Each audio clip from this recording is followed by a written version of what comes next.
Guys, Friday, I got a cryptic email saying that a group of precision assassins were coming to get me, and I was sent this picture. So I put on a condom and I'm waiting. Just kidding. What are we looking at today? Well, I'm not kidding, but I'm waiting. We're looking at 10 Hills Pale Ale from Goose Island. Number 3 of 4 from Ed. Citrus, herbal, hop aromas and flavors. And this is 6.2% and 48 IBUs. And the color matching bottle cap looks just like that. And thank you, Josh, FJ55 Iron Pig. You answered my question. What am I looking for? Just an opener. Answered my question on how to keep peppers fresh. Vacuum sealing. That's great. Something else I'm waiting for Chuck to send me. In the meanwhile, I came up with my own idea. And if you're a Facebook friend of mine, you already know what that is.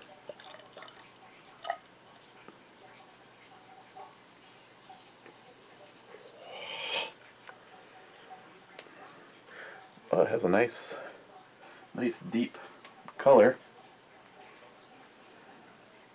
And here's my Carolina Reapers.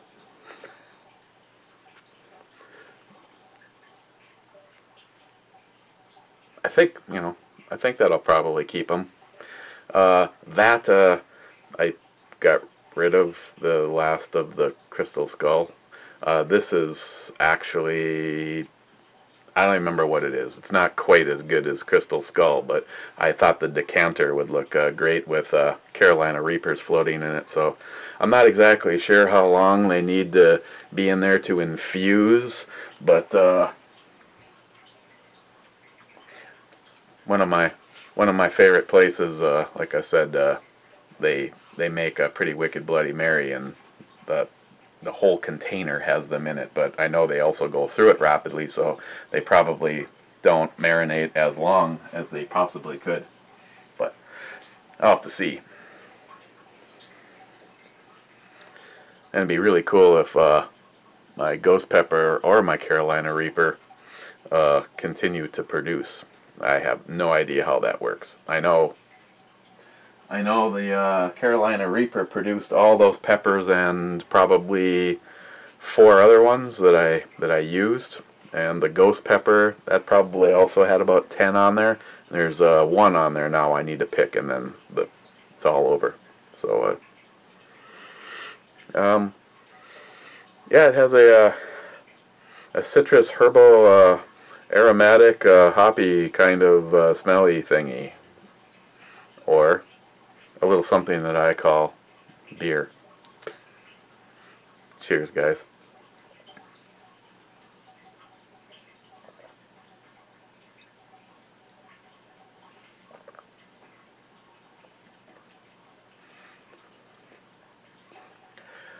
Citrus.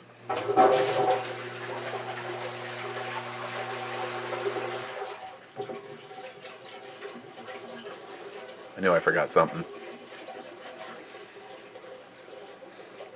You know, the St. Louis River, which is just over there, is already starting to ice over. So I know the ground is starting, and we're still getting, I guess I know my drain tile on my house works very well, which is really weird because I know this is a fascinating subject, drain tile. I tuned in for a brew review, hoping maybe to see a firearm, and he talked about a goddamn drain tile. But I just think it's interesting. My old neighbor thought that my house might have sat on a natural spring, and my pump basically does something all year, just not as much in the middle of the winter. And his house, which is now the girls, and my other neighbor, the cheap-ass beer drinker, their pumps have probably, Lord knows, I mean, they're practically brand new pumps. Mine, I should really be smart and have another one ready to go. Something else that Chuck was going to send and he never did.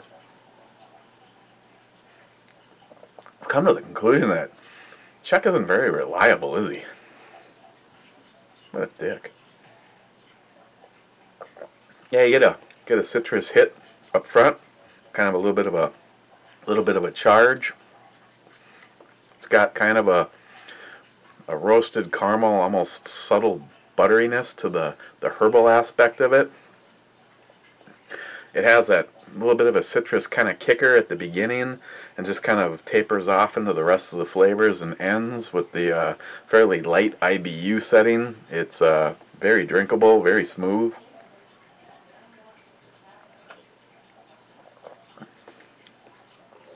I mean, I'd say not a lot of alcohol if you're sitting and drinking a Miller Genuine Draft Light, then this has more, but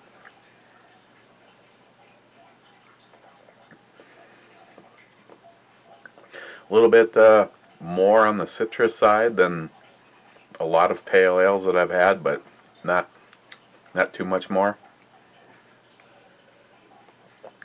That citrus kick at the beginning is almost like the sort of the mild effect of like the carbonation in pop.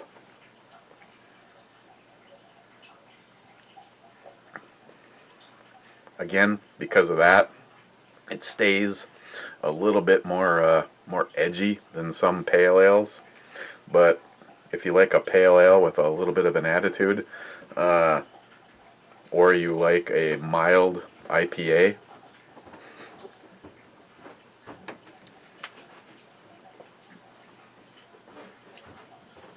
I don't know if there's any stories or anything.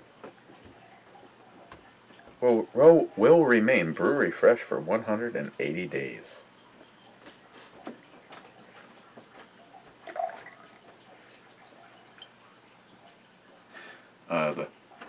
The eye candy, I to be honest, I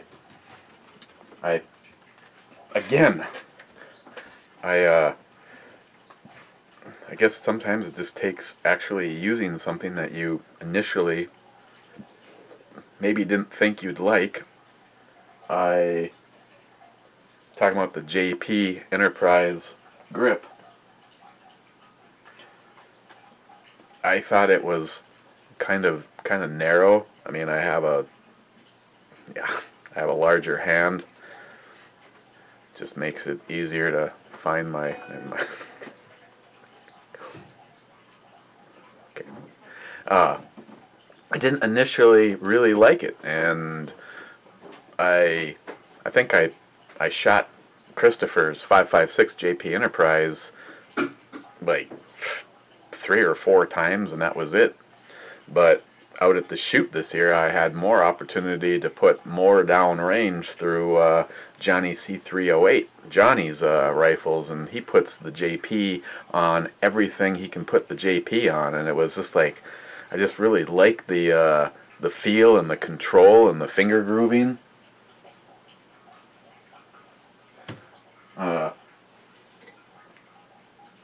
At one point in time, I had actually considered sending this stock sending this stock to JP when I ordered the rifle to have him put it on it. But unlike a lot of scenarios, like if I could build up a custom stock that I could incorporate something like this for the Mosin, I would. It would fully utilize this cheek riser. This cheek riser is useless anything other than where it is flat, because otherwise it pushes me up off the scope. And obviously the goal on scopes is you want to get them as low as you possibly can. The closer you can get them to the bore axis, the more accurate they are going to be over a longer range. So I said I had considered this, and I ended up going with the UBR. I really like the UBR. It's definitely heavier than what this is, but then again, I didn't build that for anything but long-range precision shooting, you know, off a bench, off the ground, off of a bipod. So I ended up putting the JP grip on this one, and I have the JP grip obviously on the JP. That one started off with the Myod, and I don't remember if I tried the Grip Plus, but the Grip Plus is what I had on this. I still really like the Grip Plus. You know, kind of the same overall kind of squishiness that you get for this. Again, this is kind of the scenario I was telling you about. You know, let's just say that, you know, for whatever reason, revolution, all bets are off, and I just want to have a much smaller barreled rifle. This lower, even though it does not need to utilize, because it's because this is chambered in .22 long rifle, none of the buffer system does anything. This does not move into the buffer tube at all. But I have this lower. This lower is fully built up so that it can serve as a backup to go on another rifle. And the only thing about this one right now is that it is a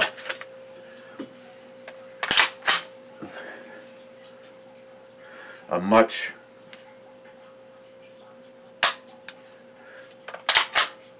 given love mill trigger. There's zero movement in it, and then it fires. It's a very nice trigger. It's not nearly as nice as what John Huber was able to do on the BMG. That right now I would so much prefer to have John Huber work his magic on a mil-spec trigger than to have someone give me one of the Geissele, everybody pronounces it different, and everybody criticizes that no matter how you say it. But I have the Geissele in my AR pistol, and there's things I don't like about it, which is why I cannot wait until John Huber makes an AR platform trigger. But this one is this one's got the JP spring kit in it. It's been polished, and it does very well. I think right now it's sitting at 3 pounds. So, but yeah, if I have to, I have a fully functional evil black rifle lower that can be used on something else. But basically, I think how it ended up working out with these two is it probably worked out to be the money crew here. The most amount of money that I have invested in the smallest caliber 22 long rifle, and the most amount of money I have invested in a large caliber being 308. It's like the wallet killing twins. Absolutely, for a 22, I absolutely love shooting that. Battle Arms Development safety selector, Odinworks extended mag release, the Luth AR stock, a Vortex Crossfire 2. My only complaint about this particular scope is the parallax being on the end versus a knob on the side. But considering it's a I built that up as a target rifle, a bench gun. Your target is probably going to be fixed for your distance, so it's a pretty much a set it once and forget it scenario.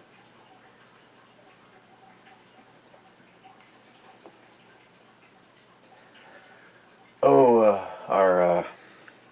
our passions for our hobbies, and then there's that.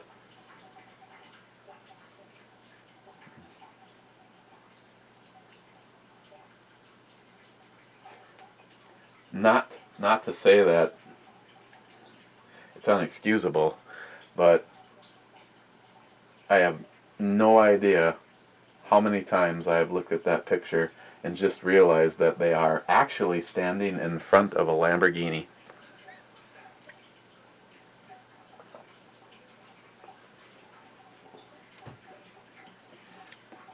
Where on the E-scale does 10 Hills Pale Ale from Goose Island go? Well, I don't know. I mean, it could be a daily drinker. It's not bad. Like anything I've had from Goose Island, it's pretty enjoyable. Has decent flavor. It has a medium light mouthfeel, and I would definitely get them again. And I would also give this an 8 on the E-scale. Okay. Well, I guess, yeah. I'd be negligent to not give the JP lovers a flyby.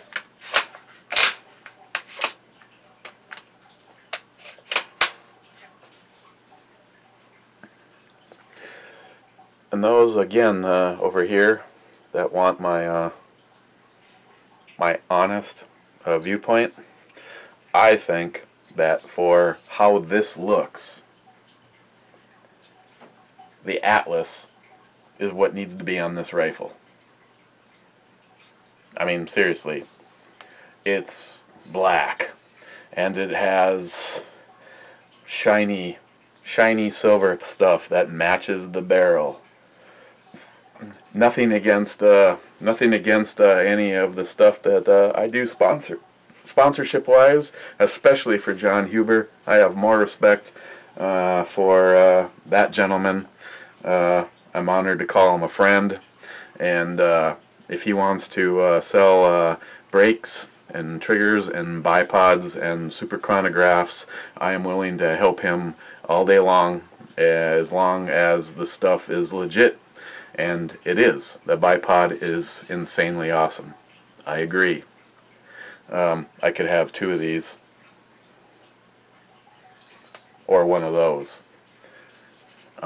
This gun, if this gun was an ultralight build, and the whole thing was about getting it down to as light as possible, and you wanted a bipod, the Neopod is honestly the only way to go.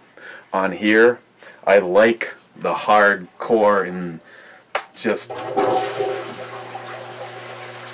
that's a lot of water in a short amount of time, and it's 15 degrees right now. This is just, I mean, maybe narrow-minded because I agree with John Paul, JP. This is probably the finest gas-operated rifle on the planet, and their ranch in New Mexico the Blue Steel Ranch is opening, and if you are into precision shooting, their first classes are going to be in February. And if you purchase a JP rifle, they can have it done for you by the course. And if you already own a JP rifle, you get a discount on the course. I would love to go out there. I'm not gonna lie, you guys know how much my passion is for long-range shooting, but I don't know all the shit you need to know. The best I can even find around here is a 300-yard range. The Team JP, I was invited to come down and shoot with them. Unfortunately, they do most of their practicing during the weekday when I cannot make it, but their facilities is an 1,100-yard range. But I personally think that the Atlas bipod is just looks so at home, and it offers everything that I wanted. I mean, honestly, it doesn't do anything more than the Neopod. It's just I just think it looks a badass black rifle. Go fuck yourself kind of cool. And if I didn't mention it before, there is a warning. You can find these on Amazon, and you're gonna go, wow, that is an awesome price. They're not real. They're knockoffs.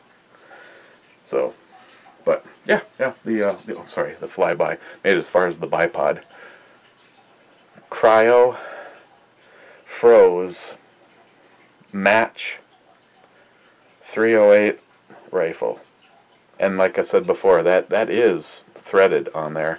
If you took a wrench, you could take that break off the end of it, but whew, there's no crush washer involved on that. The Signature Series handguard. Underneath, that is actually, it's called a thermocouple.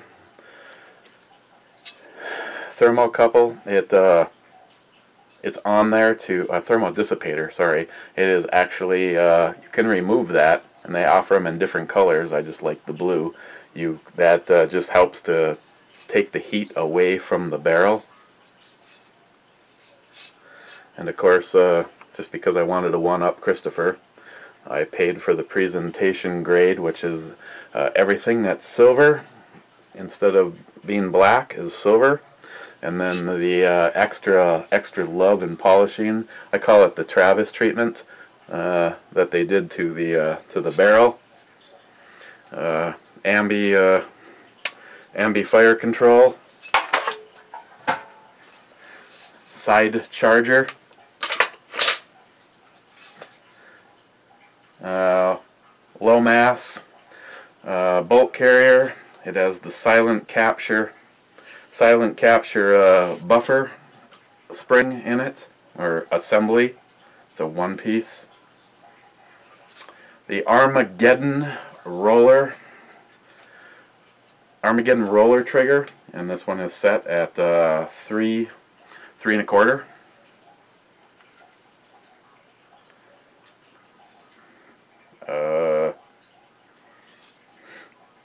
yeah, I'm gonna need a moment. And of course the Bushnell Tactical Elite HDMR, and this is the does it even go down now? 3.5 all the way to 21. And this has got the Hortus reticle. If you're not sure what that looks like, go to Google, type in Hortus reticle. It looks extremely busy, but I tell you, when it actually comes down to shooting it, it's an awesome reticle system. Most precision long-range shooters are going to figure out their dope by setting up the scope. Technically speaking, if you wanted to, you could use the reticle setup in the scope. Like I said, Google an image of it and you'll understand what I'm talking about. And you could actually just use the reticle to say lead your target. If you know what your distance, range, wind, if they're walking speed, and you just simply adjust using that. I have 10, 20, and 25 round mags for it. If I was to go hunting, this definitely outweighs the Mosin Nagant, but you know, instead of one precision shot with the Mosin, I guess you could just take, you know, 25 shots at the deer with this. But this isn't why I got this.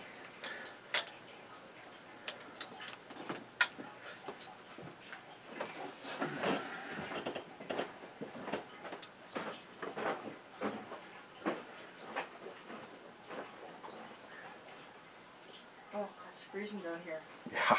Yeah, welcome. Got an email. There's a Black Ops crew coming for me. So I'm going to put on a condom and wait. Butts are ugly. I'm sorry. I don't care if they're Oh, guys. I didn't even notice there was girls in there. I just noticed the Lamborghini. Mm-hmm. What are we doing for dinner? Going somewhere and you're going to feed us. Okay, let's go. Alright. Hurry up. I have to go. So, tomorrow, this is the last one. I'll roll on the Santa one probably at a later date, but the last of the Goose Islands, this is Goose IPA, bold hop finish, 5.9% and 55 IBUs. Look at this one tomorrow. Okay, guys. Yeah, if you see these three coming,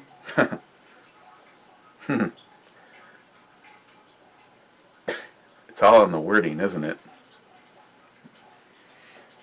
I'd love to see those three coming.